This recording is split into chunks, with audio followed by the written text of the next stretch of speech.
मेरा नाम फूलन देवी है, लोग बैंडिट क्वीन के नाम से जानते हैं।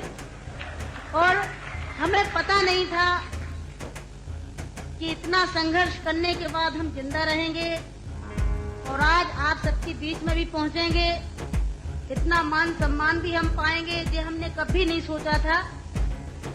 4 साल हम जंगल में भटके। आपको पता होगा कि हमारे हिंदुस्तान में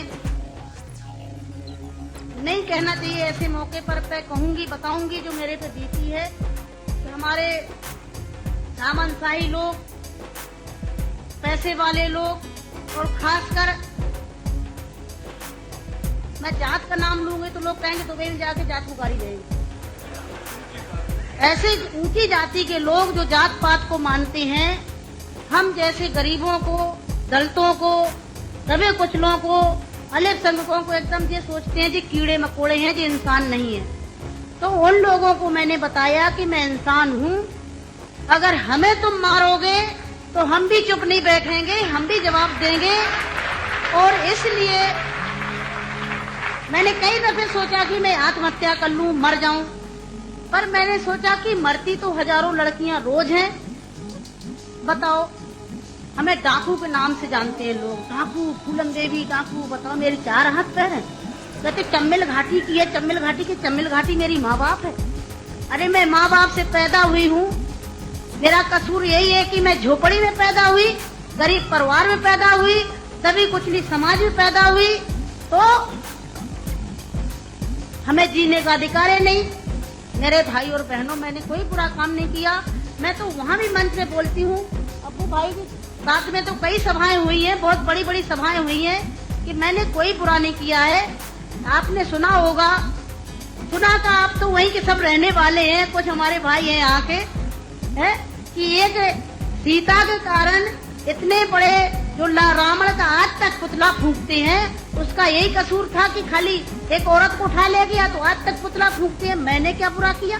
मेरे साथ भी ऐसे रावणों ने अत्याचार किया, मैंने उन रावणों को जवाब दिया। फूलन देवी वो डाकू है, डाकू है। अरे वो तो माननीय मुलायम सिंह जी की देन है, नहीं नाम लेना चाहिए, जो आज हम समाज के अंदर खड़े हैं। और नहीं तो इतनी बड़ी साजिश रची थी, हमने कोई बुरा काम नहीं किया। जिन्होंने हमें सताया, हमें समाज में रहने लायक नहीं रखा, तो गुस्सा में इंसान अच्छा काम नहीं करता, गुस्सा में गलत ही करता है। और जो कुछ भी हुआ, अच्छा और बुरा सबक सिखाने के लिए कि हम जैसी बहन बेटियों के साथ अन्याय अत्याचार करोगे तो कोई भी महिला घर से बाहर न करके और अपने अधिकारों की लड़ाई लड़ने के लिए मैदान में खड़ी हो जाएगी। तो मेरे भाई और बहनों, हमें तो डाकू घोषित कर दिया। जब मैं चुनाव लड़ने जाती हूँ तो सब एक ही भाषण रहते हैं, किसी के और कोई भाषण नहीं रहते हैं।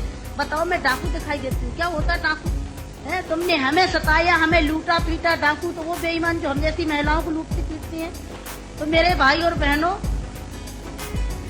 4 साल में जंगल में भटकी, 11 साल में जेल में रही, और जेल में भी हमें पागलों के साथ रखा गया था।